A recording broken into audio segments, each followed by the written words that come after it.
করছি। আসসালামু আলাইকুম।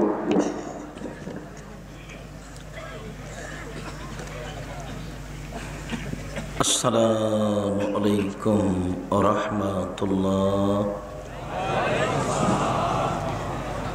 আলহামদুলিল্লাহি ওয়াহদা ওয়াসসালাতু ওয়াসসালামু আলা মান লা নাবিয়্যা বা'দা। আম্মা বা'দ। ফাআউযু বিল্লাহি মিনাশ শাইতানির রাজীম। ইয়া আইয়ুহাল্লাযীনা আমানুত্তাকুল্লাহ ওয়া কুনু মা'আস সাদিকিন। عن أبي هريرة رضي الله تعالى عنه قال قال رسول الله صلى الله عليه وسلم ثلاثة لا يكلمهم الله تعالى يوم القيامة ولا يزكيهم ولا ينظر إليهم ولهم عذاب عظيم ملك كذاب وشيخ زان وعيل مستكبر রাওয়াহু মুসলিম। সম্মানিত উপস্থিতি, প্রশংসা আল্লাহর জন্য, শান্তি অবতীর্ণ হক আল্লাহ রাসূলের উপর সাল্লাল্লাহু আলাইহি ওয়াসাল্লাম। আজকের দিনে বৈঠকে সংক্ষিপ্ত সময়ে বক্তব্যের বিষয় সত্য মিথ্যা। সত্য মিথ্যা সম্পর্কে গুরুত্বপূর্ণ সংক্ষিপ্ত তথ্যবহুল বিবরণের চেষ্টা করব ইনশাআল্লাহুল আজিজ। উল্লিখিত বিষয়ের উপরে কথা বলার পূর্বে কয়েকটি কথা,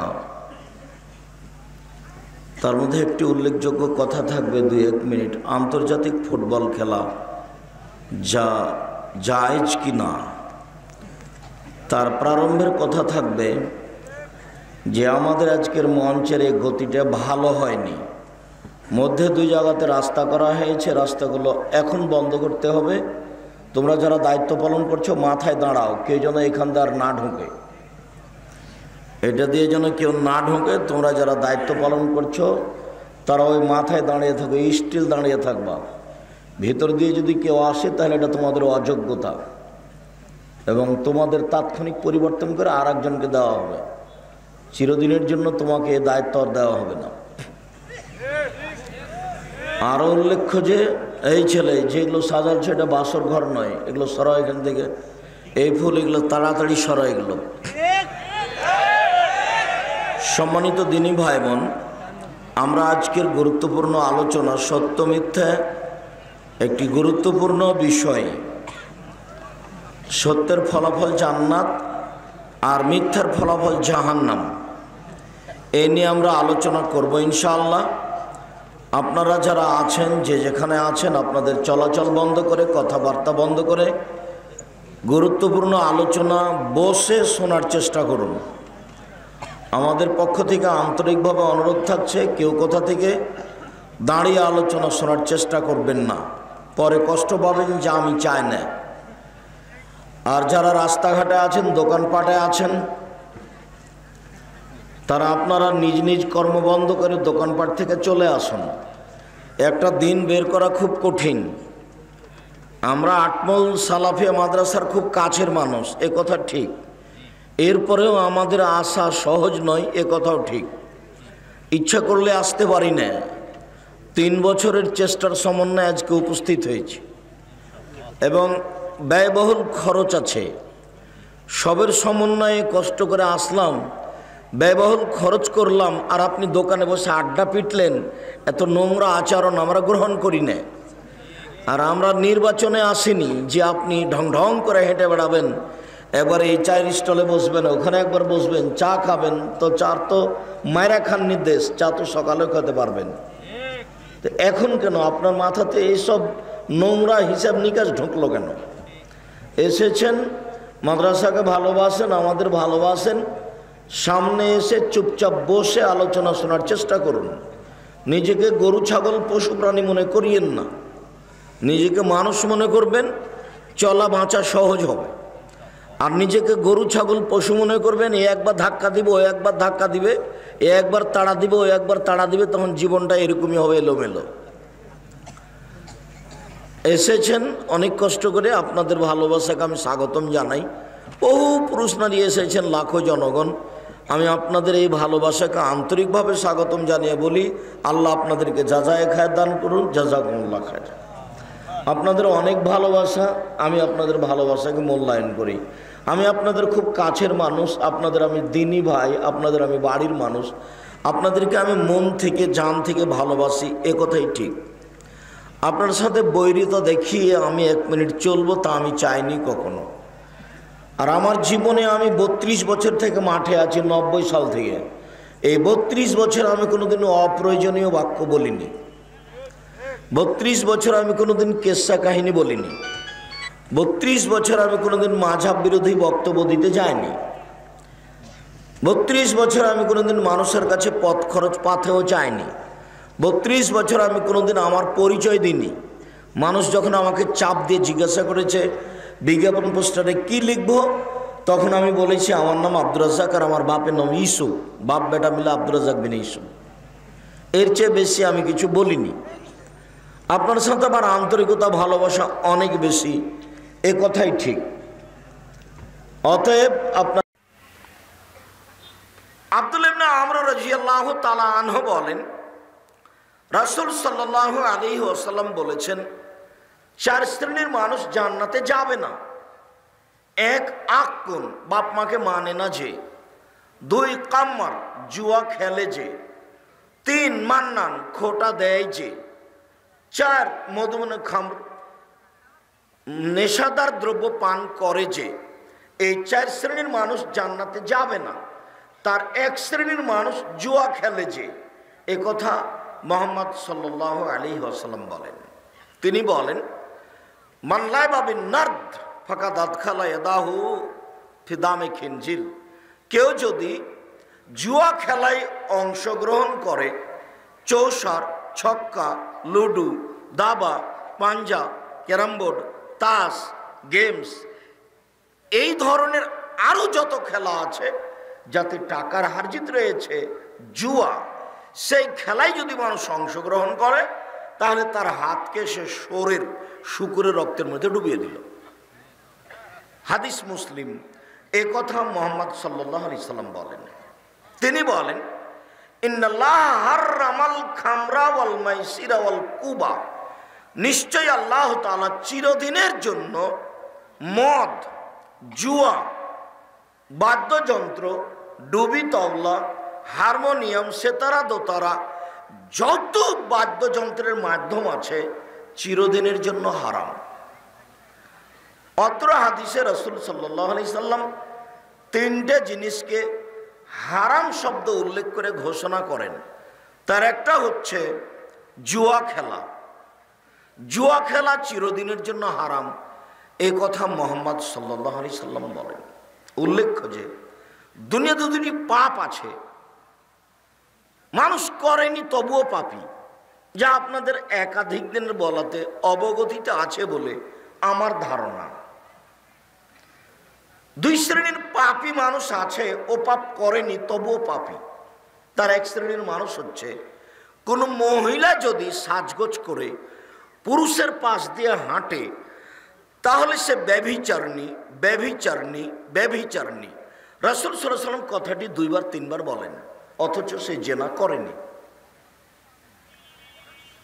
এরপরেও রাসূল সাল্লাল্লাহু আলাইহি সাল্লাম বলছেন যে সাজগোজ করে পুরুষের পাশ দিয়ে হাঁটলো, এই জন্য ও ব্যভিচারিণী, ব্যভিচারিণী, ব্যভিচারিণী।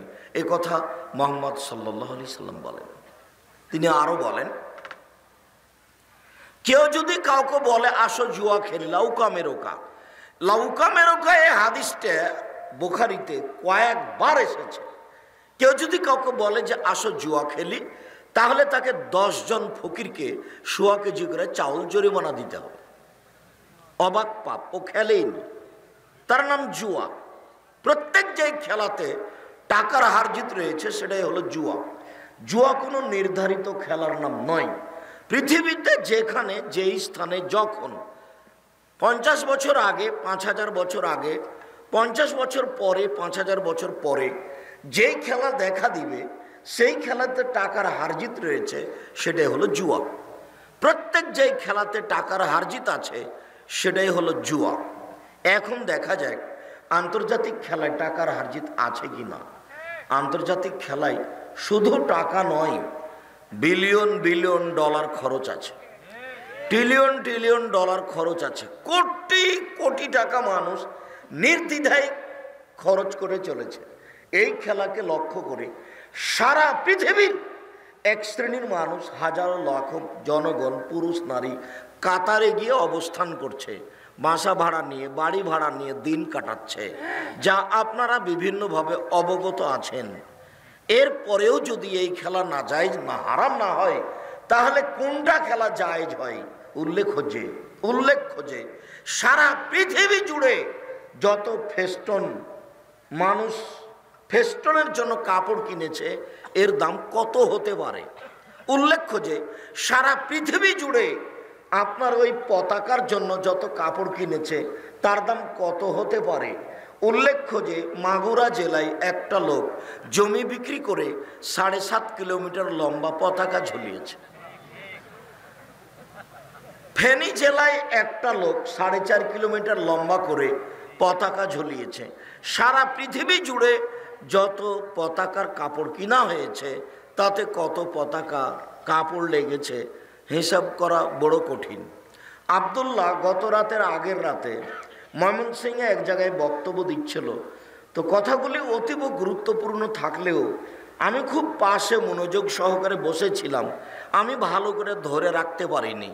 তার একটা কথা আমার খুব স্মরণে লাগে, সেটা হচ্ছে যে আমরা লন্ডনে থাকি, তো রাস্তায় যাতায়াত করছি, বিশ্ববিদ্যালয়ে যাচ্ছি, কিন্তু এই ব্রাজিল আর্জেন্টিনা এরা ইহুদি খ্রিস্টান, এরা খেলছে, এই দেশের লোক কেউ খেলার কথা জানে, তাদের কর্ম বন্ধ করে তারা খেলা দেখছে, এটা কিছু বোঝা গেল না। অথচ বাংলাদেশের অক্সফোর্ড হচ্ছে, ঢাকা বিশ্ববিদ্যালয়, সেখানে বিশাল ফেস্টন দিয়ে হাজারো লাখো পুরুষ নারী বসে দেখছে, হইচই করছে। তাহলে আসলে ঘটনা উল্টা বলল আলোচনায়, যে ঘটনা হচ্ছে ইহুদি খ্রিস্টান মুসলমানকে পশু প্রাণী মনে করে, তাই বিনোদন দিয়ে রেখেছে, বিনোদন। এরা সব জায়গাতেই তাই করে। এরা যখন লন্ডন আমেরিকায় যায়, তখন এরা গুসাপ করে, এদের কোনো বড় কাজ নাই। আব্দুল্লাহর বক্তব্যতে আরেকটা ছিল যে এই যে পদ্মা সেতু হলো, পদ্মা সেতুতে যারা বড় ইঞ্জিনিয়ার তারা বাহিরের, আর যারা ইট বহন করে তারা দেশের। ইট বহন করতে একটু দেরি হলে পাছায় লাথি মারে, যে লাথি মারে তারই পতাকা তুমি ঝুলিয়েছ, তোমার মোটর সাইকেলে আছে। তোমাকে আমি কোনোদিন মানুষ মনে করিনি, তোমাকে আমি গরু ছাগল পশু প্রাণী মনে করেছি, আর এর জন্য তোমার মা আর তোমার বাপই দায়ী। তুমি যাকে মা বলেছ, আমি একে মা বলিনি, আমি বলেছি তোমার এটা খালা, আমি এটা তোমার সৎমা বলেছি, শতদিন বলেছি। এখন তোমার মাথায় এইভাবে একটা ছাতা চুল আছে, উপরে একটু রেখেছ, চতুর্দিক চেঁচে রেখেছ। তুমি কি জানো এটা কার ছাঁটা, কার চুল? তুমি কি জানো এটা? যার পতাকা তোমার মোটর সাইকেলে আছে, বাড়িতে আছে, তুমি কি জানো সে কে? সে কে 2 মিনিট পরে বলি, এইটা আগে কথা শেষ করি। উল্লেখ্য যে সারা পৃথিবীর মানুষ এই খেলাকে লক্ষ্য করে হাততালি দিচ্ছে। হাততালি দেওয়া ইহুদি খ্রিস্টানদের নীতি চরিত্র। সারা পৃথিবীর লাখো কোটি নারী এই খেলাকে লক্ষ্য করে নাচছে। সারা পৃথিবীর বহু মানুষ এই খেলাকে লক্ষ্য করে 2 ভাগ হয়েছে। ওরা বলছে যদি আমার দল পরাজয় হয় তাহলে আমি আত্মহত্যা করব। আর এরা বলছে আমাদের দল পরাজয় হলে আমরা গরু জবাই করে খাওয়াবো। তারপরে সারা পৃথিবী জুড়ে যে টেলিভিশন ব্যবহার হচ্ছে, এতে কত খরচ আছে। এরপরেও সারা পৃথিবী জুড়ে যে মানুষের নামে গরু ছাগল পশু প্রাণী দিন রাত সারা রাত বসে দেখছে, এক খেলে চেয়ে আছে আর তালি মারছে আর মাঝে মধ্যে লাফ দিয়ে উঠছে, সব মিলে এটা খারাপ না কি? বুঝে না ওরা, অন্তর আছে বুঝে না, দেখে না ওরা, চক্ষু আছে দেখে না, শোনে না ওরা, কান আছে শোনে না। উলায়েকা কালানাম, তারা পশু প্রাণীর মতো, তারা গরু ছাগলের মতো, তারা কুকুর শ্রেণীর মতো, বরং তার চেয়ে খারাপ। এখানে হচ্ছে তারা এখানে কোনো দায়িত্বশীল নেই। আপনার চোখের সামনে এখানে হেঁটে চলে গেল কি করে? আমি বক্তব্য তোমরা উঠে যাবো যদি আপনার দায়িত্ব পালন না করতে পারেন। হ্যাঁ বেকুপাক, হ্যাঁ আবুল কালাম, দেখো এখানে এখানে দাঁড়ান করো, তুমি দাঁড়াও, এখানে যাও, তুমি দাঁড়াও।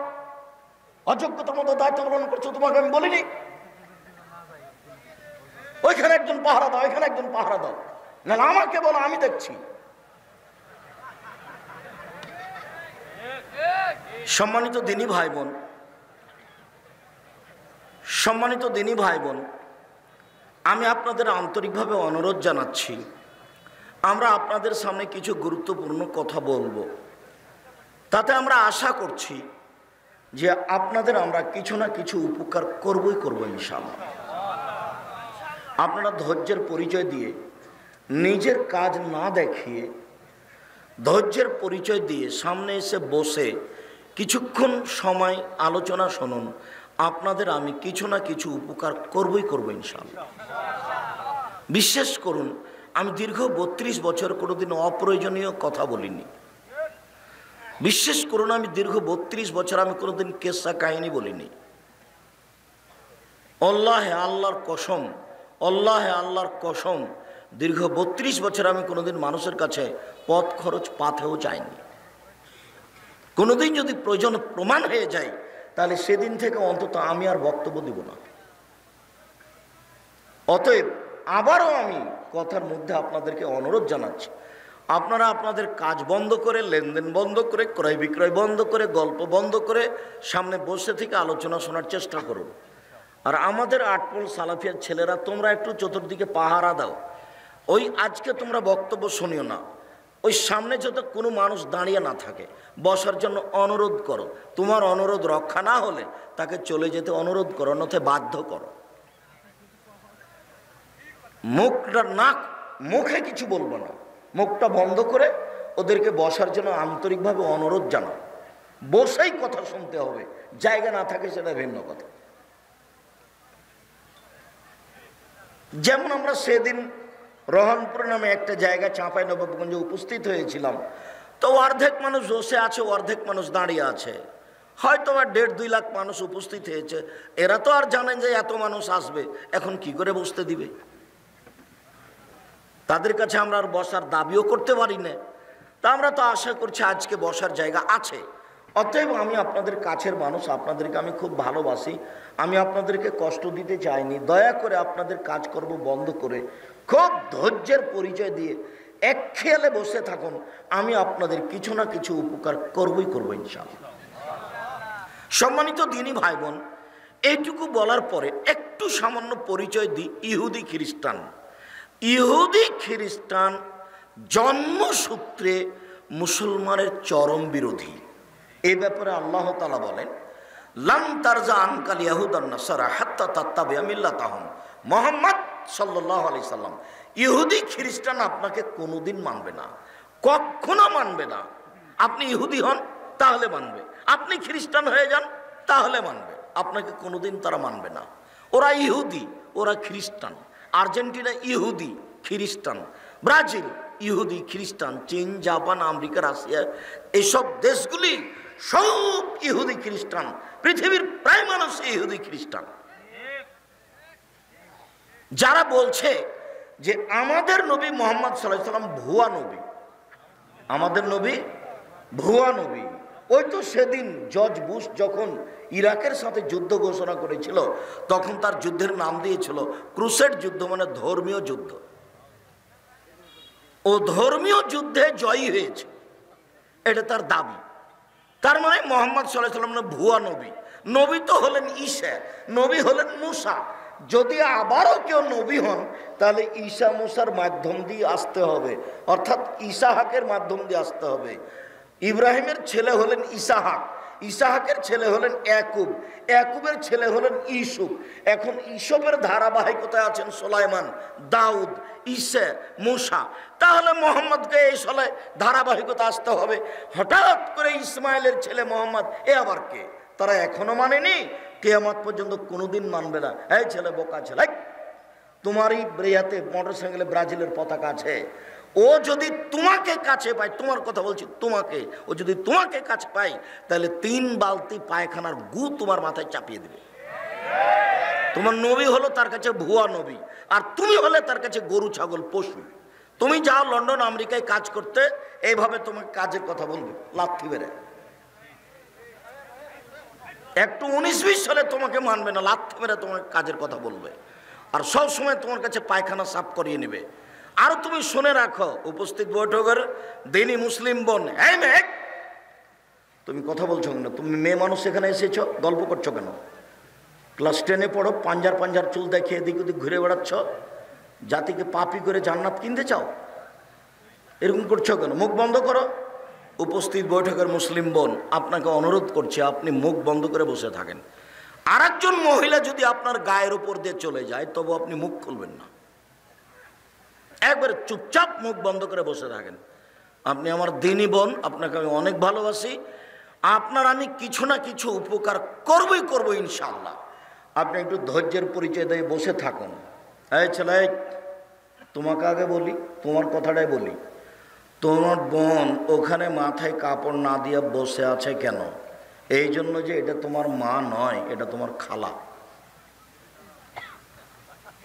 তুমি বিশ্বাস করো, আমি প্রমাণ করব এটা তোমার মা নয়। দেখি তুমি কেমনে তাকে মা প্রমাণ করো। তোমার কথাটা আগে বলি, তারপরে আমরা আলোচনার এই অংশের মাঝামাঝিতে আছি।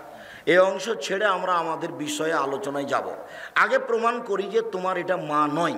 দেখি, জাবের রাদিয়াল্লাহু তাআলা আনহু বলেন যে আমরা এক যুদ্ধ করে আসছিলাম আল্লাহর নবীর সাথে, মদিনায় ঢুকবো, এরকম সময় আল্লাহর নবী বলেন, এই সবাই থামো এখানে, আমরা সকালে মদিনায় ঢুকবো।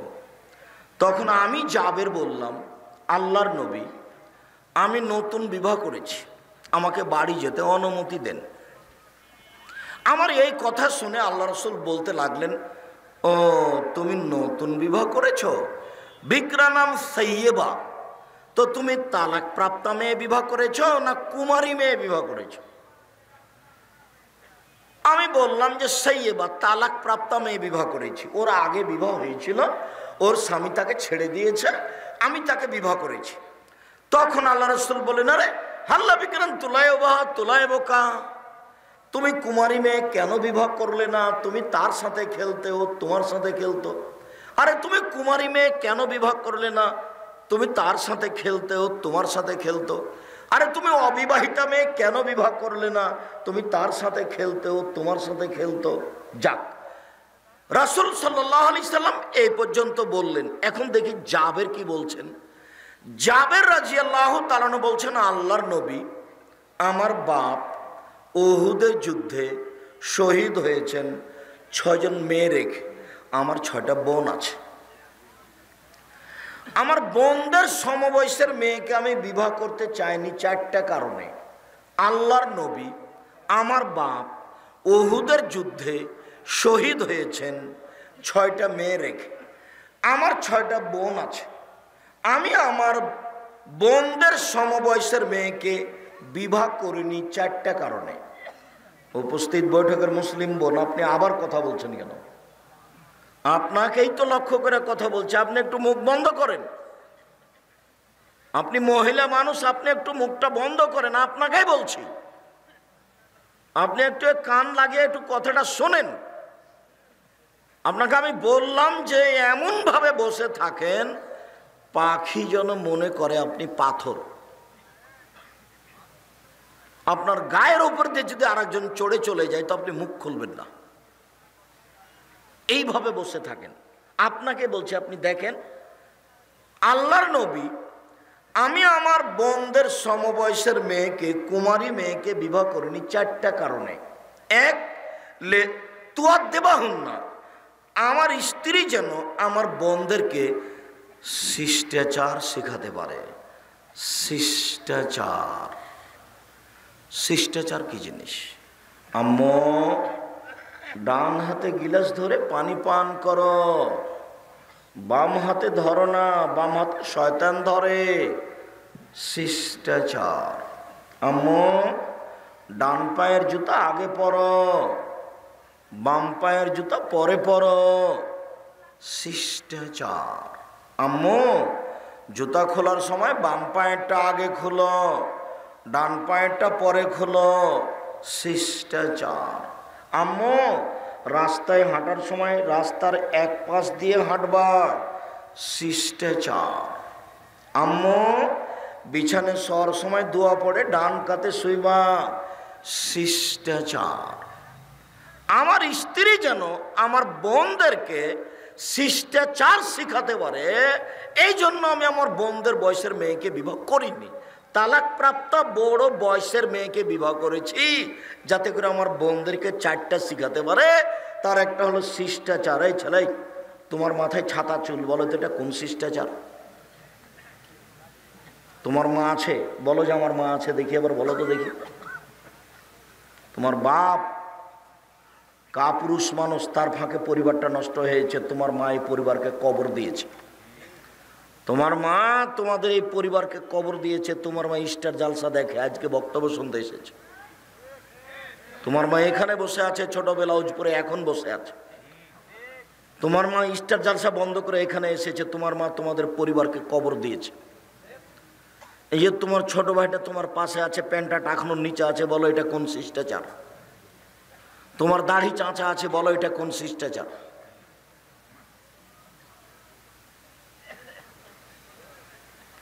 কোন শিষ্টাচার তোমার মা শিখায় তোমাকে? কোনটা শিষ্টাচার? এটা কোনটা?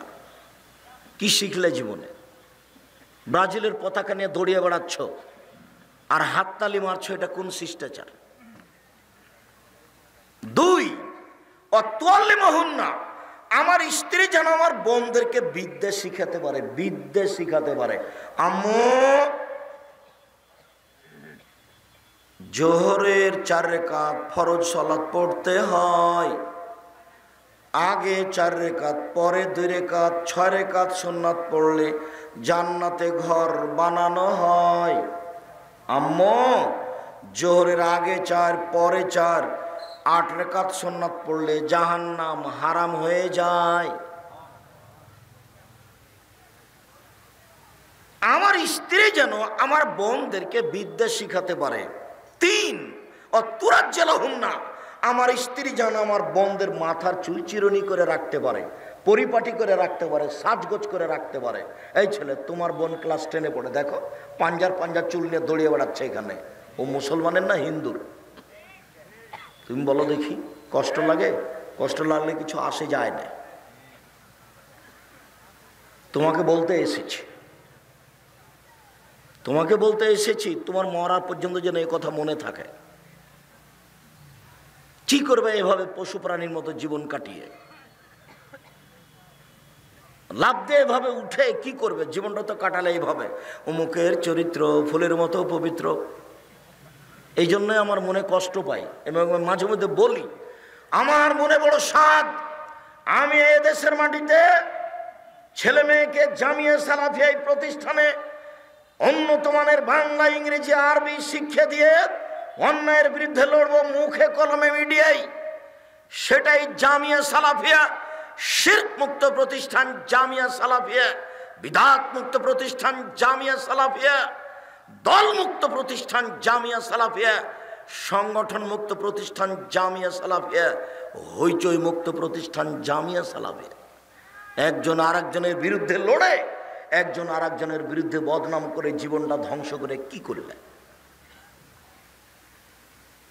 মানুষকে জেল হাজতে দিয়ে, মিথ্যা সাক্ষী দিয়ে, দাঙ্গাবাজি করে, জোর করে জমি দখল করে, জোর করে জমি ভোগ করে জীবনটাকে কাটিয়ে দিলে কি করলে? ফিরআউন ডুবে গেছে। তোমার বিচার পরে হবে। যারা সমাজে দাঙ্গাবাজি করে তাদের বিচার পরে হবে, তারা জালেম। যারা জোর করে জমি দখল করেছে তারা জালেম, ওদের বিচার পরে হবে। যারা দোকানে বসে আড্ডা পিটে মানুষের বদনাম করে তারা জালেম, তাদের বিচার পরে হবে। যারা ক্ষমতা দেখিয়ে মানুষকে জেল হাজতে দেয় তাদের বিচার পরে হবে, তারা জালেম। যারা ওসর জাকাত দেয় না তাদেরও বিচার পরে হবে, তারাও জালেম। কেন? ওরা ফকিরের টাকা মেরে খেয়েছে। যারা ওসর জাকাত দেয় না তারা ফকিরের টাকা মেরে খেয়েছে, ওরাও জালেম, ওদের বিচার পরে হবে। একজন ভালো মানুষের বিচারের সময়সীমা কতটা আমি বলতে পারেন?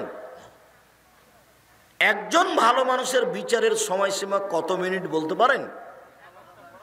এক ওয়াক্ত ফরজ সালাত আদায়ের সমান, মোটামুটি 5-7 মিনিট, 10 মিনিট। আর যদি আপনার বিচারটা একদিন লেট হয় তাহলে 50,000 বছর, 3 দিন লেট হলে 1.5 লক্ষ বছর। মারামারি করে জীবন কাটিয়ে কি করলে? দোকানে বসে আড্ডা পিটে মানুষের বদনাম করে কি করলেন? এইভাবে জীবন কাটিয়ে কি হবে? খুব সাধারণভাবে দুনিয়াতে থাকতে হবে, উপার্জন বৈধ করতে হবে, বাস উপার্জনের কাজ শেষ, বাড়ি চলে আসতে হবে। এশার সালাতের পরে রাত 10টায় ঘুমিয়ে যেতে হবে, রাত 3টায় উঠতে হবে, 4টায় উঠতে হবে, 2টায় উঠতে হবে জরুরি, 10টায় ঘুমাতে হবে জরুরি, বাধ্য। চাঁপাই নবাবগঞ্জের ভাষাতে আপনাকে তো ঘুমাতে হবে, আপনার বাপকে ঘুমাতে হবে। কোনো দিনই জরুরি আলোচনা না থাকলে আপনাকে 10টার পরে ঘুমিয়ে যেতে হবে। রাত 2টা 3টায় উঠবেন, 3টায় উঠে আকাশের দিকে তাকিয়ে সূরা আল ইমরানের শেষ 5 আয়াত পড়বেন, শেষ রুকুর। যদি না পারেন তাহলে বলবেন লা ইলাহা ইল্লাল্লাহু ওয়াহদাহু লা শারীকা লাহু লাহুল মুলকু ওয়া লাহুল হামদু ওয়া হুয়া আলা কুল্লি শাইইন কাদির ওয়া সুবহানাল্লাহি ওয়া আলহামদুলিল্লাহি ওয়া লা ইলাহা ইল্লাল্লাহু আল্লাহু আকবার ওয়া লা হাওলা ওয়া লা কুওয়াতা ইল্লা বিল্লাহ রব্বিগফিরলি রব্বিগফিরলি। সব পাপ ক্ষমা হয়ে গেছে। রাতে উঠতে অভ্যাস হতেই হবে, জরুরি। জীবনে কিছু করতে পারলেন না, যদি রাতে উঠতে না পারেন তাহলে মনে করতে হবে আমি কিছু করতে পারিনি জীবনে। আসার যাওয়ার সমান সমান মানুষের বদনাম করে চলে গেলাম দুনিয়াতে। আর আপনি সহজ মনে করিয়েন না, প্রত্যেকটা বিপদ আছে সামনে। আপনাকে আমি আরো অনুরোধ জানিয়েছি এ অংশে যে আপনি আল্লাহকে কিছু বলতে শিখুন, ভালো হবে। মানুষের কাছে কিছু চায়েন না, মানুষ কিছু বলতে শিখিয়েন না। রাতে উঠে সুন্দর করে ওযু করে 2 রাকাত সালাত আদায় করে যদি কিছু চান, স্বাভাবিকভাবে যদি চান তাহলে এভাবে চাইবেন, এভাবে হাত উঠে থাকবেন। উপস্থিত বৈঠকের মুসলিম বোন দেখেন এদিকে, আবার গল্প করছেন নাকি? আপনার সাথে আমার কথা শেষ হয়নি, আপনি একটু থামেন। আবার গল্প করছেন নাকি? এই মেঘ, মুখখান তোমাকে বন্ধ করতে বললাম, তুমি বুঝতে চাও না? স্বাভাবিকভাবে যখন কিছু চাইবেন তখন হাত দুটি থাকবে কাঁধ সামনাসামনি, মিলেও থাকতে পারে ফাঁকাও থাকতে পারে। এটা হাদিসে কিছু উল্লেখ হয়নি। বলা হয়েছে স্বাভাবিক হাত তুলে দোয়া হলো এরকম কাঁধ সামনাসামনি। আর যখন মানুষ ইবতিহাল এখনই দিতে হবে, এখনই দিতে হবে, দেওয়া আগে তারপরে কোনো কথা, তখন এভাবে। এটা মিলেও থাকতে পারে ফাঁকাও থাকতে পারে। আল্লাহ নবী এই কথা কিছু বলেননি। এভাবে উঠছি আগে দোয়া ইসমে আজম পড়তে হবে। ইসমে আজম, ইসমে আজম কি? আল্লাহুম্মা ইন্নী আসআলুকা বিআন্নাকা আনতাল্লাহ লা ইলাহা ইল্লা আনতাল আহাদুস সামাদুল্লাযী লাম ইয়ালিদ ওয়া লাম ইউলাদ ওয়া লাম ইয়াকুল লাহু কুফুয়ান আহাদ। যদি ইসমে আজম মুখস্থ না থাকে তাহলে দোয়া ইউনুস হলো ইসমে আজম। লা ইলাহা ইল্লা আনতা সুবহানাকা ইন্নী কুনতু মিনাজ জালিমিন। এটাও যদি না থাকে তাহলে সূরা ফাতিহার প্রথম 3 আয়াত আলহামদুলিল্লাহি রাব্বিল আলামিন আর রহমানির রহিম মালিকি ইয়াউমিদ্দিন, এ দিয়ে প্রশংসা করা হয়েছে। ওখানে কিছু বলতে হলে আগে প্রশংসা করতে হয়। প্রশংসা করলে খুব খুশি, হ্যাঁ তুমি ঠিক বলেছ, যেটাই চাইবে সেটাই দিয়ে দিব, বলো কি চাও। আর মানুষই তো প্রশংসা প্রিয়। একটা ধনী মানুষ আপনারা আটমল মাদ্রাসার জন্য টাকার কথা বলতে গেছেন, যেই বলছেন 10,000 টাকা দেন তো সম্মেলন উপলক্ষে। তোমার কে গো? যা ওইদিকে যা বসো। জি আসসালামু আলাইকুম, আপনার কথা তো আমরা খুব শুনি, আপনি তো খুব প্রশংসনীয় মানুষ, আপনাকে সবাই ভালোবাসে। আমরা একটা বড় কাজ নিয়ে এসেছি, আপনার তো মহৎ উদ্দেশ্য, আপনার অনেক প্রশংসা শুনি, আমাদের একটু 10,000 টাকা দেওয়ার ব্যবস্থা করবেন। ও আচ্ছা ঠিক আছে, তাহলে আর একবার দেখা করো দেখি। একটা কিছু বলবে, মানে ও প্রশংসা প্রিয় মানুষই, আর ও তো বলছে যে আমি প্রশংসা করলে খুব খুশি হই, তা আলহামদুলিল্লাহ। ওই জন্য আল্লাহ নবী বলছেন আফজালুদ দুআ আলহামদুলিল্লাহ, সবচেয়ে উত্তম দোয়া হলো আলহামদুলিল্লাহ, প্রশংসা আছে যে, সেই জন্য খুব। আর সূরা ইখলাস পড়লে তিনবার পড়লে একবার কোরআন মাজিদ পড়ার সমান হয়। কেন? সূরা ইখলাস খুব দামি, শুধু তার গুণ বর্ণনা করা হয়েছে, ওতে তিনি খুশি। সূরা ইখলাস মানে পড়লেন আপনি মানে উনি খুব খুশি হয়ে গেছে। হ্যাঁ ঠিক বলেছো তুমি, আমি কাউকে জন্ম দিই না, আমি কারো থেকে জন্ম নিই না, আমি হচ্ছে নিরপেক্ষ মুখাপেক্ষীহীন, আমাকে কেউ পারে না। আপনি যখন এরকম ভাবে বললেন তখন উনি বলছেন হ্যাঁ ঠিক আছে ঠিক আছে ঠিক আছে, 3 বার পড়ে একবার কোরআন মাজিদ পড়ার নেকি দিয়ে দেবো, 3 বার পড়ে একবার কোরআন মাজিদ পড়ার নেকি দিয়ে দেবো। আয়াতুল কুরসি পড়েন অনেক, আয়াতুল কুরসিতে কেন, আয়াতুল কুরসিতে এরকমই প্রশংসা আছে, তার উনি প্রশংসায় খুব খুশি। এই জন্য সুবহানাল্লাহি ওয়া বিহামদিহি সুবহানাল্লাহিল আযীম, এটা হলো সবচেয়ে ভারী নেকি দাঁড়িপাল্লায়, এতে আল্লাহর প্রশংসা আছে। এই জন্য তাই আল্লাহ রাসূল বলছেন আফজালুদ দুআ আলহামদুলিল্লাহ, সবচেয়ে উত্তম দোয়া হচ্ছে আলহামদুলিল্লাহ। তো এখন আপনি ইসমে আজম পড়েন, যদি ইসমে আজম না পারেন তাহলে দোয়া ইউনুস পড়েন, দোয়া ইউনুস যদি না পারেন তাহলে প্রশংসার জন্য সূরা ফাতিহার প্রথম 3 আয়াত পড়েন। এরপরে দুরুদে ইব্রাহিম, দুরুদে ইব্রাহিম লাগবে কিন্তু, আল্লাহুম্মা সাল্লাল্লাহু বারিক আলা। দুরুদে ইব্রাহিম না পড়লে আপনার দোয়া ওপরে যেতে যেতে থেমে যাবে। ওই দোয়া ইব্রাহিম, দুরুদে ইব্রাহিম ঠেকে রেখেছে, পড়ো যেতে পারবে না। লা ইয়াসাদু দোয়া, মানুষের দোয়া ওপরে যাবে না, দুরুদে ইব্রাহিম ছাড়া। দুরুদে ইব্রাহিম পড়তে হবে, তাহলে আপনার দোয়া এখন উপর দিকে যাবে। ও ঘেরে রেখেছে, শিক্ষক সবাইকে বলতে বলতে বাধ্য, বলতে হবে, দিন রাত বলতে হবে, তারপরে হওয়া না হওয়া পরে। যত বলবেন তত খুশি, যত কম বলবেন তত অখুশি। উপস্থিত বৈঠকের দিনই মুসলিম বোন, 3 নম্বর হলো মাথার চুল চিরুনি করে দিতে হবে। যেন আমার বোনদের মাথার চুল চিরুনি করে দিতে পারে, সেই জন্য আমি আমার বোনদের সমবয়সের মেয়ে বিবাহ করিনি। 4 অতাকুম আলাইহিন্না, আমার স্ত্রী যেন আমার বোনদের উপরে পাহারা দিতে পারে। আমার স্ত্রী আমার বোনদের জন্য পাহারাদার, তোমার মা তোমাদের জন্য পাহারাদার। বলো কি পাহারা দিয়েছে বলো দেখি। তোমার মার জন্য 4টে জরুরি: 1 শিষ্টাচার, 2 বিদ্যা, 3 চিরুনি, 4 পাহারাদার। তোমার মা এই পরিবারে পাহারাদার। এনারা 8 মাদ্রাসা চালায়, একটা পাহারাদার রেখেছে। সকালে এসে হুমায়ুন দেখলো যে 2 ঘন্টা ঘুমিয়েছিল, তো হুমায়ুন তাকে বলছে হবে না বাবা তুমি যাও, পাহারা তুমি দিতে এসে ঘুমিয়ে আছে, হবে না বাবা তুমি যাও। তো এখন তোমার মাও পাহারাদার ঘুমিয়েছিল, কিছুই বললো না তোমরাকে। এখন তোমার বাপের উচিত তোমার মাকে বলা যে তুমি যাও, হয়েছে। এটাই করতে হবে, আমি করতে আদেশ করিনি, পরামর্শ দিলাম। জরুরি 1 শিষ্টাচার শিখাতে হবে তোমার মাকে তোমাকে, 2 বিদ্যা তোমার মাই শিখে দেবে, 3 চিরুনি করে দেবে, তোমাদেরকে পরিপাটি করে রাখবে, সাজগোজ করে রাখবে, 4 তোমাদের উপরে পাহারা দিবে। বলো কোন পাহারা? বলো তোমার বোন এখানে দাঁড়িয়ে আছে, এখন শীতের দিনে আমার বোন দাঁড়িয়েছে, আমার মাই বগড়া বাজার যায়, তোমার বাপ কাপুরুষের জন্য যায়, তোমার বাপের জন্য 5টা জরুরি জিনিস ছিল। আল্লাহ নবী বলেছেন পৃথিবীর মানুষ স্বামী হলে 5টা জিনিস লাগে। রাসূল সাল্লাল্লাহু আলাইহি ওয়াসাল্লাম বলছেন ইয়া মাশারাস শাবাব মান ইসতাতা মিনকুম বাত ফালিয়াতাজাওয়াজ, পৃথিবীর পুরুষ যারা বিবাহ করতে চাও, ক্ষমতা থাকলে বিবাহ করবা, বিবাহ করলে ক্ষমতা লাগে। ফাইনামেস্তাতে যদি ক্ষমতা না থাকে তাহলে ভীষণ তাকে রোজা রাখতে হবে। রোজা থেকে থেকে থেকে যৌবনকে করে মিটিয়ে ধুলিসাৎ করে দাও মাটির সাথে, বিবাহ করিও না। ক্ষমতা না থাকলে বিবাহ করিও না, ক্ষমতা না থাকলে বিবাহ করিও না, নইলে ছেলে মেয়ে খারাপ হয়ে যাবে, সবাই বউ খারাপ হয়ে যাবে। শুনুন 5টা জিনিস লাগে। 1 যে মানের খাচ্ছেন বউকে সে মানের খাওয়াবেন, 2 যে মানের পড়ছেন সে মানের পড়াবেন, 3 ওলা তুকাব্বে কটু কথা বলবেন না, গালি দিবেন না, মারবেন না, ঠোঁট মোটা বলবেন না, রং কালো বলবেন না, 4 মুখের উপরে মারবেন না, 5 ওলা তাতর খাইল্লা ফিল বাইতে, আপনি আপনার স্ত্রীকে আপনার বাড়ি ছাড়া কোথাও যেতে দিবেন না। খালার বাড়ি যেতে পারে না, ফুফুর বাড়ি যেতে পারে না, নানির বাড়ি যেতে পারে না, মায়ের বাড়ি যেতে পারে না, জরুরি দুর্ঘটনা ছাড়া বাড়ি ত্যাগ করতে পারে না।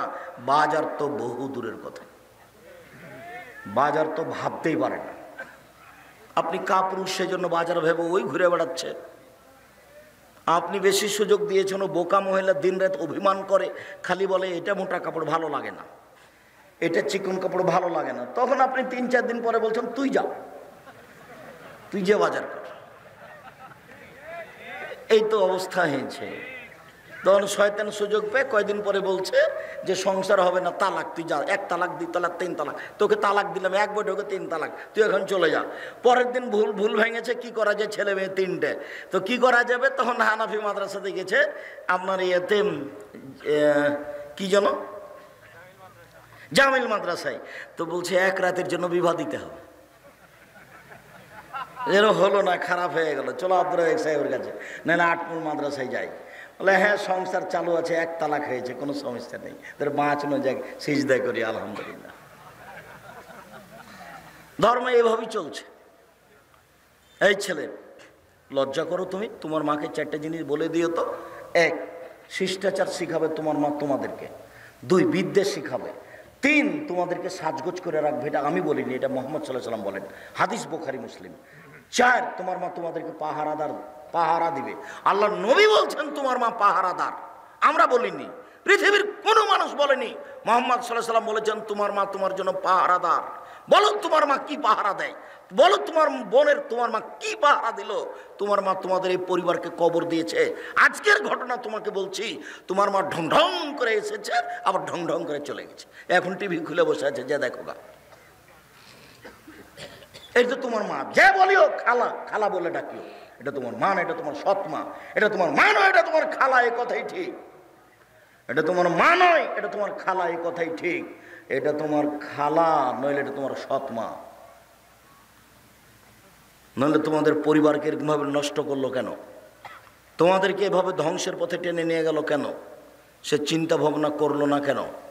শোনো, উপস্থিত বৈঠকের দিনে মুসলিম ভাই বোন শোনেন, ইহুদি খ্রিস্টান, 1 মিনিট, ইহুদি খ্রিস্টান যতবার সূরা ফাতিহা পড়েন, শেষে গিয়ে বলেন গায়রিল মাগযুবি আলাইহিম ওয়ালাদ-দাল্লিন। আল্লাহ, ওরা ইহুদি, অভিশপ্ত, ওদের পথ দেখায়ও না। ওরা ইহুদি, ওরা অভিশপ্ত, ওদের পথ দেখায়ও না। দাল্লিন, ওরা ভ্রান্ত। খ্রিস্টান, ওরা পথহারা, ওদের পথ দেখায়ও না। ওরা খ্রিস্টান, ওদের পথ দেখায়ও না। এ কথা বলো দিন রাত 24 ঘন্টা। আবার আর একটা বলছি, শোনো, উপস্থিত বৈঠকের দিনে মুসলিম ভাই বোন একটু খেয়াল করেন। এই ছেলেরা, এদিকে লক্ষ্য করো, ওর গায়ে হাত দিয়ে বসে আছো নাকি? এদিকে খেয়াল করো, একটা কথা যেন 19-20 না হয়। এদিকে দেখো, আল্লাহর নবী মক্কা থেকে মদিনায় আসলেন। মদিনায় এসে দেখলেন যে মদিনার লোকেরা মহরমের 10 তারিখ রোজা আছে। মদিনায় এসে দেখলেন যে মদিনার লোকেরা মহরমের 10 তারিখে সিয়াম থাকছে। তাহলে রাসূল বলেন, কি ব্যাপার, তোমরা মহরমের 10 তারিখে সিয়াম থাকো কেন? তখন মদিনার লোকেরা বলল, আরে এটা তো আমাদের বড় দিন। এই দিনে আল্লাহ ফেরাউনকে ডুবিয়ে দিয়েছেন, এই দিনে আল্লাহ মূসাকে বাঁচিয়ে দিয়েছেন, এই কারণেই তো আমরা আল্লাহর শুকরিয়া আদায় করি। মহরমের 10 তারিখ হচ্ছে আমাদের জন্য বড় দিন। মহরমের 10 তারিখে আল্লাহ ফেরাউনকে ডুবিয়ে দিয়েছেন, মহরমের 10 তারিখে আল্লাহ মূসাকে বাঁচিয়ে দিয়েছেন, তাই আমরা শুকরিয়া আদায় করি। তখন মুহাম্মদ সাল্লাল্লাহু আলাইহি ওয়াসাল্লাম বলছে, হ্যাঁ ঠিক ঠিক ঠিক, আমিও তোমাদের চেয়ে বেশি শুকরিয়া আদায় করাতে হক রাখি। আমিও মহরমের 10 তারিখে সিয়াম থাকলাম। সঙ্গী সাথী, তোমরা মহরমের 10 তারিখে সিয়াম থাকো, যেমন বলেছেন সিয়াম থাকো। তেমনি বলছে, হ্যাঁ আমরা মহরমের 10 তারিখে সিয়াম থাকবো। মানে কেন থাকবো? দিন রাত আপনি বলছেন ওদের বিরোধিতা করতে হবে, ওদের বিরোধিতা করতে হবে, ওদের বিরোধিতা করতে হবে, ইহুদি খ্রিস্টানের বিরোধিতা করতে হবে। আপনি দিন রাত বলছেন ওরা মহরমের 10 তারিখ রোজা থাকে, আমরা কেন থাকবো? তাহলে তাদের অনুসরণ হয়ে গেল। বিরোধিতা হলো কিভাবে? বিরোধিতা তো হলো না, আমরা মহরমের 10 তারিখে সিয়াম থাকবো না। তখন আল্লাহ রাসূল বলছেন, থামো থামো থামো থামো থামো, শোনো, লাইন বাকায় তো সানাতাল কাবেলা, আমি যদি সামনে বছর বেঁচে থাকি, লাসুমান্না তাসেয়া, তাহলে মহরমের 9 তারিখও সিয়াম থাকবো। 9 তারিখ হবে বিরোধিতা, 10 তারিখ হবে শুকরিয়া। আর তুমি ব্রাজিলের পতাকা মোটরসাইকেল নিয়ে ঘুরো, বলো তো এটা কেমন? তোমাকে দেখলাম আর বুক ফেটে যায়, তুমি মুসলমানের ছিল, আমি কিছু করতে পারি না। আমি তোমাকে চোখে দেখি রাস্তা দিয়ে হাঁটলে বিশাল পতাকায় তুমি খেলা দেখো, কাতার হলে কি হবে আমি বলেছি। একদিকে আছে জিবরাইল আলাইহিস সালাম আর একদিকে আছে মালাকুল মউত, দুইজন মিলে আন্তর্জাতিক ফুটবল খেলাচ্ছেন কাবা ঘরের মাঠে, তবুও হারাম। বুঝেননি কথা? একদিকে কে আছেন? জিবরাইল আলাইহিস সালামের একদিকে কে আছেন? মালাকুল মউত। খেলছেন কোথায়? কাবা ঘরে, তবুও হারাম। তুমি বললে কাতার, সেই জন্য তোমাকে কথা বললাম। সারা একটু দেখাই, 1 মিনিটই ছিল, তোমাকে যে বারবার বলছি যে এক খেলে চেয়ে থাকো। দেখো এদিকে, এদিকে দেখো। জিবরাইল যখন আল্লাহ ইবলিসকে বললেন, এই ইবলিস সর সর সর, তুই হচ্ছে রাজিম, বিতাড়িত, তুই এখানে থাকতে পারবি না, চলে যা। তখন ইবলিস বলছে, আচ্ছা আচ্ছা ঠিক আছে, আমি চলে যাব, তবে আমার দুটা কথা। এক, কিয়ামত পর্যন্ত বেঁচে থাকার সুযোগ দিতে হবে, দিলাম। 2, আদম সন্তান কিভাবে জান্নাতে যায় সেটা আমি দেখে ছেড়ে দেব। তোমার মর্যাদার কসম, তোমার ইজ্জতের কসম, আল্লাহ তোমার সম্মানের কসম, ইবলিস আমি চিরদিনের জন্য আদম সন্তানকে পথ ভুলিয়ে জাহান্নামে নিয়ে যাবই যাব, এই কথা বলে চলে যাচ্ছে ইবলিস। তখন আল্লাহ বলছেন, ওয়া ইজ্জতি ওয়া মাকানি ওয়া ইরতিফায়ে জালালি, আমি আমার মর্যাদার কসম করে বলছি, আমি আমার ইজ্জতের কসম করে বলছি, আমি আমার সম্মানের কসম করে বলছি, আদম সন্তান যতবার ক্ষমা চাইবে আমি ততবার ক্ষমা করে দেব। আদমের ছেলে মেয়ে তোমরা যেভাবে ডাকো আমি সেভাবে থাকি, তোমরা যেভাবে আশা পোষণ করো সেভাবে আমি পূর্ণ করে থাকি। আদমের ছেলে মেয়ে তুমি যেভাবে ডাকো আমি সেভাবে থাকি, তুমি যেভাবে আশা পোষণ করো আমি সেভাবে পূর্ণ করে থাকি। তোমার পাপ বেশি হতে হতে যদি আকাশে লেগে যায়, তুমি যদি আমার কাছে ক্ষমা চাও আমি ক্ষমা করে দিই। আমি পরোয়া করি না তুমি কত বড় পাপী, আমি পরোয়া করি না তুমি কত বড় পাপী। তুমি যেভাবে ডাকো আমি সেভাবে থাকি, তুমি যেভাবে আশা পোষণ করো সেভাবে আমি পূর্ণ করে থাকি। তুমি ক্ষমা চাইলে আমি ক্ষমা করে দিই। আমি পরোয়া করি না তুমি কত বড় পাপী, আমি পরোয়া করি না তুমি কত বড় পাপী। তুমি যেভাবে ডাকো আমি সেভাবে থাকি, তুমি যেভাবে আশা পোষণ করো আমি সেভাবে পূর্ণ করে থাকি। ইবলিস সরে যা। স্পষ্ট বিষয়টা বুঝতে পারলেন? ইহুদি খ্রিস্টান ফাঁকি দিয়েছে আপনাকে। এখনো আরেকটু কথা আছে, শেষ হয়নি। আল্লাহর নবী এবার আফসোস করে কয়েকটা কথা বলছেন, এবার শুনেন। এই ছেলে, তোমার তো লজ্জাবোধি নাই, তুমি আফসোস কি দেখাবা? দেখো মুহাম্মদ সাল্লাল্লাহু আলাইহি ওয়াসাল্লাম আফসোস করে বলছেন, আমি আফসোস করে আমার উম্মতের উপরে দুঃখ পোষণ করে বলছি, আমার উম্মত অন্যায় পাপ করার ব্যাপারে ইহুদি খ্রিস্টানদের সাথে মিশে যাবে। ডান হাতের বিঘত যেমন বাম হাতের সমান, ডান হাতের বিঘত যেমন বাম হাতের সমান, এটা যেমন সমান সমান, আমার উম্মত অন্যায় পাপ করার ব্যাপারে ইহুদি খ্রিস্টানদের সাথে মিশে যাবে সমান সমান। আবার বলছেন, পৃথিবীর মানুষ শুনে রাখো, ডান পায়ের জুতা যেমন বাম পায়ের সমান, ডান পায়ের জুতা যেমন বাম পায়ের সমান, সমান সমান যেমন আমার উম্মত ইহুদি খ্রিস্টানদের সাথে অন্যায় করার ব্যাপারে মিশে যাবে তেমন। আবার বলছেন, আমি দুঃখ করে বলছি, ইহুদি খ্রিস্টান যদি মার সাথে জেনা করে থাকে, আমার উম্মত মার সাথে জেনা করবে।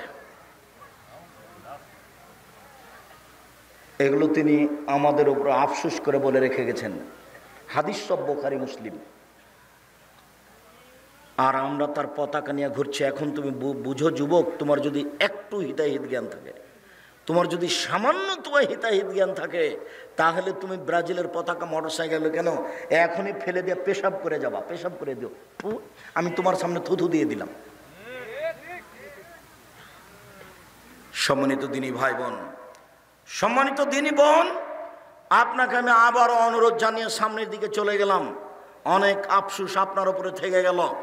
পরিবার আপনি নষ্ট করেছেন, পরিবার আপনি ধ্বংস করেছেন। আল্লাহর কাছে ক্ষমা চেয়ে পরিবারকে সুন্দর করার চেষ্টা করেন, আপনি চেষ্টা করলে কিছু আগাতে পারবেন ইনশাআল্লাহ। আমি আপনাকে দোয়ার কথা বলে গেলাম, দোয়া করে পরিবারের জন্য আল্লাহকে বলেন। এবং আপনি যা করেছেন এখন ঠিক হয়ে যান। আপনি 4টা কাজ করেন, আপনার জন্য জান্নাতের সব দরজা খোলা। যদিও রাসূল সাল্লাল্লাহু আলাইহি ওয়াসাল্লাম বলছেন জাহান্নাম বলতে নারী আর নারী, জাহান্নাম বলতে নারী আর নারী, জাহান্নাম বলতে নারী আর নারী, জাহান্নামের অধিকাংশই নারী। এরপরেও মুহাম্মদ সাল্লাল্লাহু আলাইহি ওয়াসাল্লাম বলেছেন মহিলারা যদি 4টা কাজ করতে পারে জান্নাতের সব দরজা খোলা।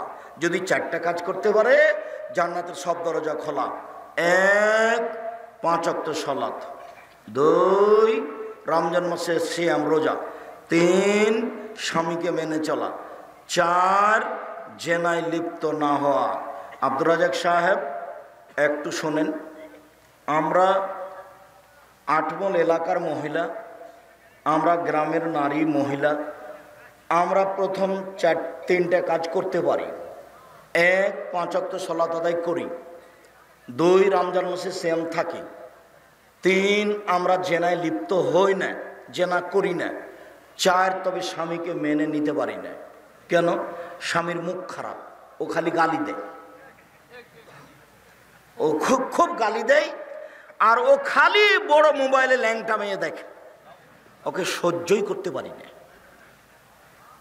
ওর চাল চলন, ওর চরিত্র আমার কাছে এত খারাপ যে রান্না বান্না হলে আমি মেয়েকে বলি যে তোর বাপকে খাবার দিয়ে, আমি যেতে পারি না। বৌমাকে বলি তোমার শ্বশুরকে খাবার দিয়ে আসো। ঠেলাই পড়ে যদি আমি একবার যাই পানি নিয়ে, তো গিলাসটা এভাবে ঠেকুস করে রেখে এভাবে চলে যাই। ওর মুখের কারণে, ওর স্বভাবের কারণে। আমি আপনার সাথে একমত, এই কথাই ঠিক। এই ছেলে, এই কথাই ঠিক। এখানে এমনও যুবক আছে, শত যুবক আছে যার হাজারো মেয়ের সাথে জেনার সম্পর্ক আছে, যার মোবাইলে দিন রাত ল্যাংটা মেয়ে আছে, দিন রাত। শোনো, তোমাকে আমি একটু আশ্বস্ত করি, তুমি যদি আজ মোবাইলের নোংরা মেয়ে ছেড়ে দিতে পারো, তাহলে বিচারের মাঠে, তুমি বিচারের মাঠে 7 শ্রেণীর মানুষ ছায়াতলে থাকবে, তার মধ্যে তুমিও থাকবা ইনশাআল্লাহ। তুমি ফিরে আসো। আর মোবাইলের আর একটা নাম হলো জেনা, মোবাইলের আর একটা নাম হলো জাদু। পেশাব পায়খানাতে মানুষ মোবাইল নিয়ে যায়, তার মানে মোবাইল হলো জাদু। জেনা কি করে? আইনানে তাজনিনে জেনা হমন নাজর, 2 চোখের জেনা হচ্ছে চোখ দিয়ে দেখা। আর লোজনানের জেনা হল ইস্তেমাও, 2 কানের জেনা হচ্ছে কান দিয়ে শোনা। তোমার 2 কানে ইয়ারফোন লাগা আছে, গান চলছে ইন্ডিয়ার, আর তোমার চোখের সামনে ল্যাংটা মেয়ে নাচছে। অলিয়াত জেনাহাল বাদশ, হাতের জেনা হচ্ছে হা দিয়ে ধরা। আর রিজল জেনাহাল মাসি, পায়ের জেনা হচ্ছে পা দিয়ে চলা।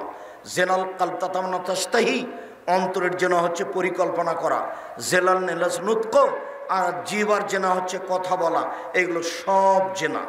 শোনেন, একটা কথা চট করে মনে পড়লো, একটা হাদিস মুসলিম, দেখি আপনাকে আমি বুঝাতে পারি কিনা।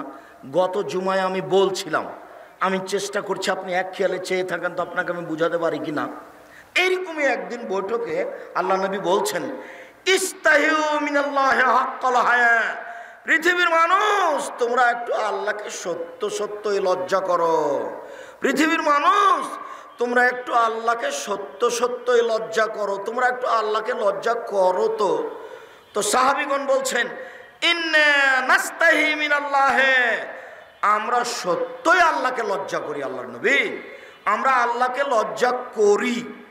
তখন আল্লাহ রাসূল বলছেন, লাইসা কাযালিকা, না না না না না না, তুমি যেটা বুঝেছো সেটা নয়, তুমি যেটা বুঝেছো সেটা নয়। মান ইস্তাহি মিনাল্লাহি হাক্কাল হায়া, যে ব্যক্তি আল্লাহকে সত্য সত্য লজ্জা করে তার 4টা কাজ জরুরি। 1 ওয়াল ইয়াহফাজ রাসাহা ওয়া মাওয়া, সে যেন মাথাকে হেফাজতে রাখে এবং মাথার সাথে যত কিছু আছে এর সাথে কয়েকটা কথা আছে। 2 ওয়াল ইয়াহফাজ বাতনাহু, সে যেন তার পেটকে হেফাজতে রাখে। 3 ওয়াল ইয়াজকুর বিলাল মাউতা, সে যেন মরণকে স্মরণ করতে পারে। 4 সে যেন পরকালকে স্মরণ করে দুনিয়া ত্যাগ করতে পারে। এই 4টা যেই করে সেই হলো সত্যই সত্যই আল্লাহকে লজ্জা করে। 1 মাথাকে হেফাজতে রাখা। মাথা মানে গলা থেকে ওপর দিককে হেফাজতে রাখা। এক নম্বরে হলো চক্ষু। চক্ষুকে হেফাজতে রাখে যে, সেই মাথাকে হেফাজতে রাখে। বলো এখন তোমার মোবাইলের কি খবর? দুই, কানকে যে হেফাজতে রাখে সেই মাথাকে হেফাজতে রাখে। বলো তোমার কানের ইয়ারফোনের কি খবর? তিন, মুখ জিহ্বাকে যে হেফাজতে রাখে সেই মাথাকে হেফাজতে রাখে জিহ্বা।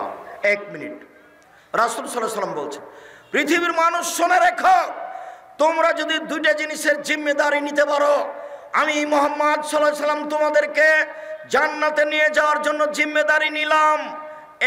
এক, মুখকে যে হেফাজতে রাখবে আর যে লজ্জা স্থানকে হেফাজতে রাখবে, জেনায় লিপ্ত হবে না, আমি মুহাম্মদ সাল্লাল্লাহু আলাইহি ওয়াসাল্লাম তাকে জান্নাতে নিয়ে যাব, আমি জিম্মেদারি নিলাম। এই ছেলে বসো। ওই ছেলে উঠলো কেন? ব্যস্ত হয়েন না। আমরা এক পর্যায়ে, আমি তো আর আব্দুল্লাহ বিন ফজল নই যে ভোর পর্যন্ত বক্তব্য দিব। আব্দুল্লাহ বিন ফজল রাহিমাহুল্লাহ আমার শোনা কথা ঘন্টার ঘন্টা বক্তব্য দিতেন। তা আমরা তো অত বক্তব্য দিতে পারি না, আমাদের কাছে অত বিদ্যাও নেই। আমরা আপনার তাকিয়ে থাকতে থাকতে দেখবেন কথা শেষ হয়ে গেছে। তা আল্লাহর নবী যে বললেন যে মাথাকে হেফাজতে রাখতে পারে সেই আল্লাহকে সত্য সত্যই লজ্জা করে। তো মাথাকে হেফাজতে রাখার 1 নম্বর পথ হলো চোখ, 2 নম্বর পথ হলো কান, 3 নম্বর পথ হলো মুখ। আল্লাহ রাসূল বলছেন, সঙ্গী সাথী বলতে পারো মানুষকে পিছন দিক থেকে ধাক্কা মারে জাহান্নামে নিক্ষেপ করে কি? সঙ্গী সাথী বলতে পারো মানুষকে পিছন দিক থেকে ধাক্কা মারে জাহান্নামে নিক্ষেপ করে কি? সঙ্গী সাথী বলতে পারো মানুষকে পিছন দিক থেকে ধাক্কা মারে জাহান্নামে নিক্ষেপ করে কি? এ কথা বলতে বলতে বলছেন ফাঁকা জেলে সানাহু, জিভাটা ধরে নিচ্ছেন। জিভা মানুষকে পিছন দিক থেকে ধাক্কা মারে জাহান্নামে নিক্ষেপ করে। মুখকে যে কন্ট্রোলে রেখেছে সেই সত্য সত্য আল্লাহকে লজ্জা করেছে। শুনুন, আল্লাহ নবী বলছেন বাঁচার পথ 3টে, তার একটা হলো মুখ কন্ট্রোল রাখা। যে মুখকে কন্ট্রোলে রেখেছে, হেফাজতে রেখেছে, সেই জান্নাতে যাবে, সে বেঁচে গেছে। 2, পেটকে হেফাজতে রাখা মানে হারাম না খাওয়া। 3, মরণকে স্মরণ করা। এই ছেলে, একটা কথা আমার উপরে বলা হয়েছে, দেখো তো তুমি এই হাদিসটা অনুবাদ ঠিক করে, আমি বলছি তুমি একটু খেয়াল করো তো। আমার ব্যাপারে বেশ কিছু কথা বলা হয়েছে, তার একটা বলা হয়েছে যে আব্দুর রাজ্জাক সাহেব বলেছেন মুহাম্মদ সাল্লাল্লাহু আলাইহি ওয়াসাল্লামের বাপ মা জাহান্নামে যাবে। আমি বলেছি এ কথাই ঠিক, আমার উপরে অন্যায়ভাবে নানান কথা বলা হচ্ছে, এ কথাও ঠিক। আপনি একটু হাদিসের অনুবাদ আমার দিকে খেয়াল করেন, আপনি বুঝতে পারবেন। আবু হুরায়রা রাদিয়াল্লাহু তাআলা আনহু বলছেন, আল্লাহর নবী একদিন তার মায়ের কবর জিয়ারত করতে গেলেন। ফাবাকা, মায়ের কবর জিয়ারত করতে গিয়ে কাঁদতে লাগলেন। ওয়াবকা মান হাওলাহু, আশেপাশে যারা ছিল সবাইকে কাঁদিয়ে দিলেন। দিয়ে বলছেন, শোনো তোমরা, ইন্নী ইস্তাজানতু ফি আন আস্তাগফিরা লাহা, আমি আমার মায়ের জন্য ক্ষমা চাওয়ার অনুমতি চাইলাম। আল্লাহ আমাকে একটু অনুমতি দাও না, আমি আমার মায়ের জন্য একটু ক্ষমা চাই তোমার কাছে, আমাকে একটু অনুমতি দাও। আমি একটু বলি যে আল্লাহ তুমি আমার মাকে ক্ষমা করো, আমি একটু বলি আমাকে অনুমতি দাও। ফালাম ইউজাল্লি, আমাকে অনুমতি দেওয়া হলো না। না না না না না না না, তুমি তোমার মায়ের জন্য ক্ষমা চাইতে পারো না। না না না না, তুমি তোমার মায়ের জন্য ক্ষমা চাইতে পারো না, তুমি তোমার মায়ের জন্য ক্ষমা চাইতে পারো না। ওয়াস্তাজানতুহু, আমি তখন তার কাছে আবার অনুমতি চাইলাম। আন আজুরা কাবরাহা, আমি তার কবর একটু দেখতে যাব, জিয়ারত করতে যাব। ফাওয়াজান আলী, আমাকে অনুমতি দেওয়া হলো, যাও তোমার মায়ের কবর দেখে আসো, তবে কবর পাশে গিয়ে বলতে বাবা না আমার মাকে ক্ষমা করো। এই ছেলে বলো তো কি বুঝলে তুমি?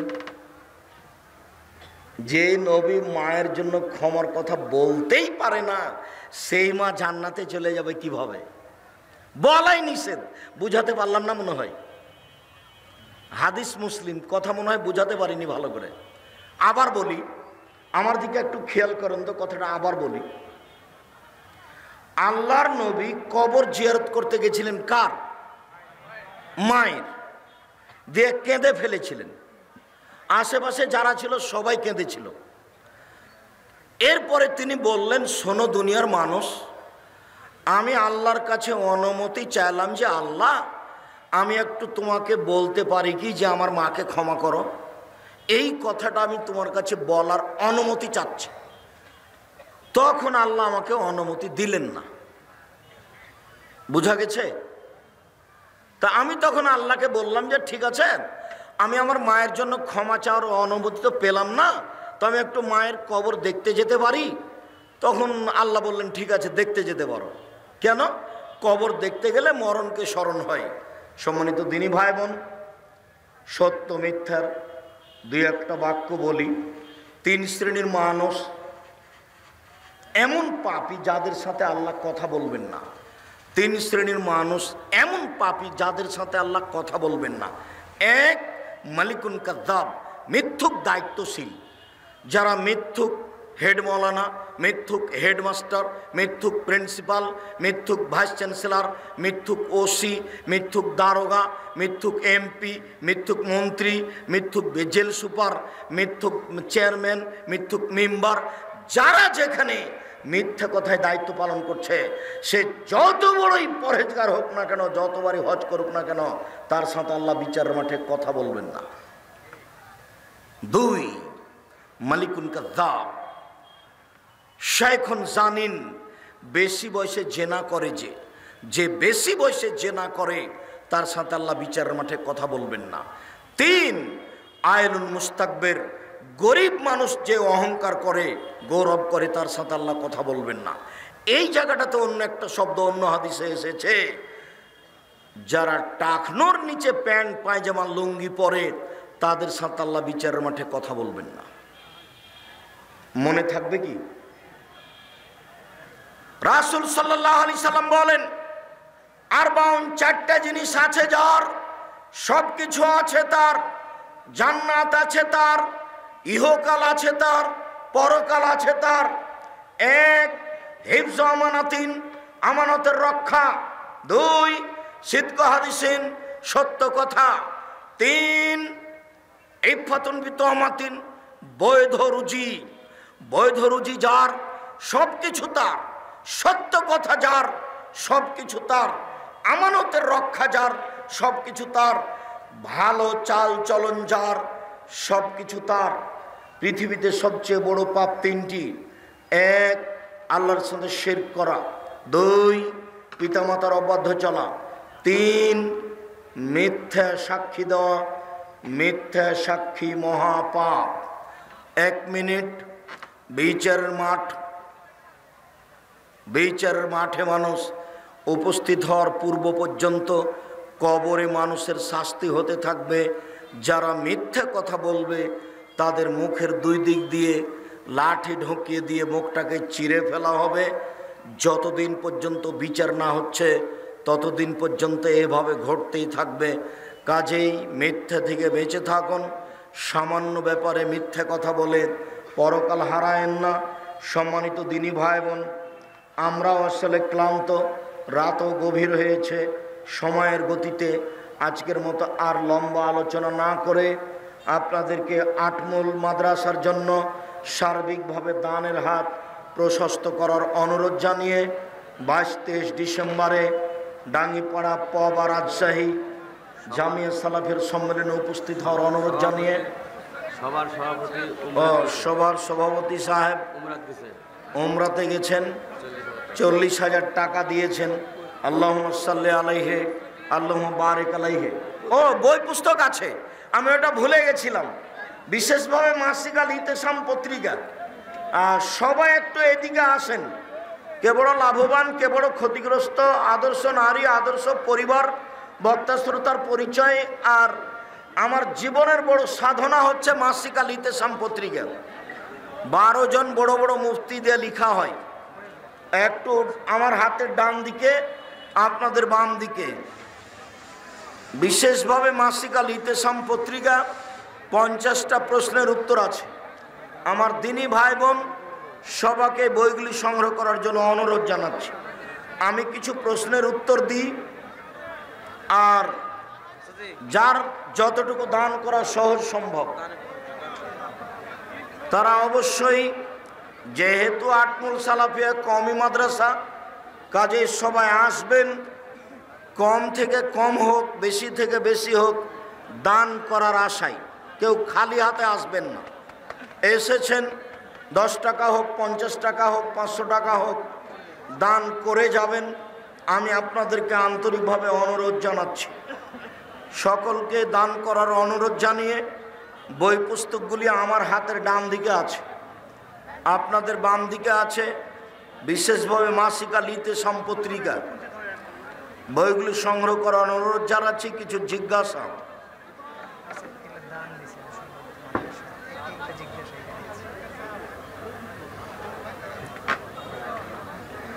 বর্তমানে দাস প্রথার কি অবস্থা? নবী সাল্লাল্লাহু আলাইহি ওয়াসাল্লাম হলো মাওলানা মানুষ, ও হুজুর দিয়ে জাহান্নাম উদ্বোধন হবে। 1, 2 দানশীল দিয়ে, 3 শহীদ যোদ্ধা দিয়ে। এগুলো কেন?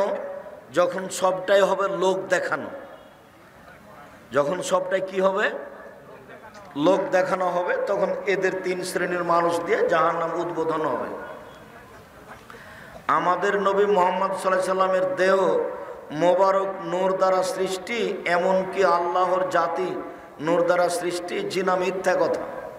আমাদের নবী মুহাম্মদ সাল্লাল্লাহু আলাইহি সাল্লাম মাটি দিয়ে তৈরি, ওর বাপ ছিল, মা ছিলেন শুক্র কীটের তৈরি। আমাদের নবী মুহাম্মদ সাল্লাল্লাহু আলাইহি সাল্লাম কিসের তৈরি? মাটির তৈরি, শুক্র কীটের তৈরি, বাপ মায়ের মিলনের মাধ্যমে। 1 লক্ষ টাকা সিকিউরিটি দিয়ে, 2 লক্ষ টাকা সিকিউরিটি দিয়ে দোকান ঘর ভাড়া নিয়েছি। প্রতি মাসে ভাড়া দিতে হয় 5,000 টাকা, কিন্তু 2 লক্ষ টাকার জাকাত আমি দিব না দোকানওয়ালা দিবে? আপনি দিবেন।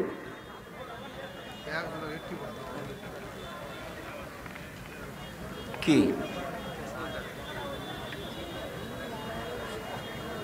তোর নাম উল্লেখ করে বলছো কেন? না, মানুষের নাম উল্লেখ করে বলে আমি চট করে পড়ে ফেলি, এটা তোমাদের কি দরকার? একজন মাওলানা, একজন ডক্টর বলেছেন যে 100 কোটি টাকার চ্যালেঞ্জ করেছেন। কিসে? কওমি মাদ্রাসাওয়ালা কাফের। হ্যাঁ, সব অহেতুক কথা।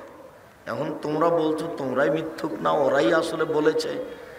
এইসবগুলো কোনো কথা চলে না। এগুলি আলেম মানুষ, এমনি যারা এদেশে ফুটপাতে বক্তব্য দিয়ে বেড়েছে থুথির জোরে, এরা বক্তা, এরকম মানুষেরা এগুলো নিয়ে হিসাবে নিয়ে আসায় ধর্তবে রাখাই ঠিক নয়।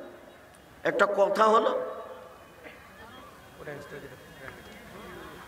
100 কোটি টাকা চ্যালেঞ্জ করবে, ওর বাপ, ওর বংশ, ওর জাতি ঢাকা বিক্রি করে, বগড়া বিক্রি করে 100 কোটি টাকা হবে না, এই কথা বলতে পারে? ওর হুঁশ আছে, ওর বুদ্ধি আছে?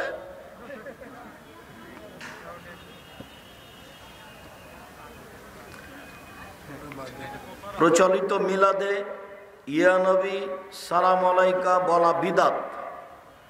আমাদের আল্লাহ পাকের কাছে কোনো ব্যক্তি যদি ওয়াদাবদ্ধ হয়ে সেই কাজটি করতে ব্যর্থ হয়, তবে সে ক্ষেত্রে তার কাফারা কি? একটা কাজ করব বলেছিল, করতে পারছে না, তাহলে 10 জন ফকিরকে 100 কেজি করে চাউল দিতে হবে। আসো খেলি বললে যা জরিমানা, এখানে তাই জরিমানা। আল্লাহ পাকের কাছে ক্ষমা চাওয়ার ক্ষেত্রে তোমার কুদরতি পা ধরে বলছি, মিথ্যা কথা বলা যাবে না। এটা কুদরতি পা নাই, তার প্রকৃত পা আছে।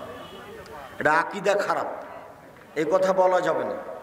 তোমার বিশেষ রহমতের মাধ্যম দিয়ে আমাকে ক্ষমা করে দাও।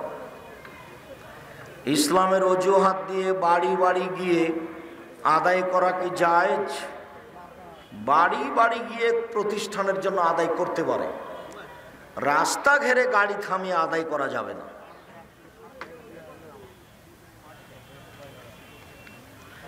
স্ত্রীকে তালাক দেওয়ার 4 মাস পরে কি আর গ্রহণ করা যাবে? যদি 3 মাসে 3 তালাক হয়ে থাকে তাহলে আর গ্রহণ করা যাবে না।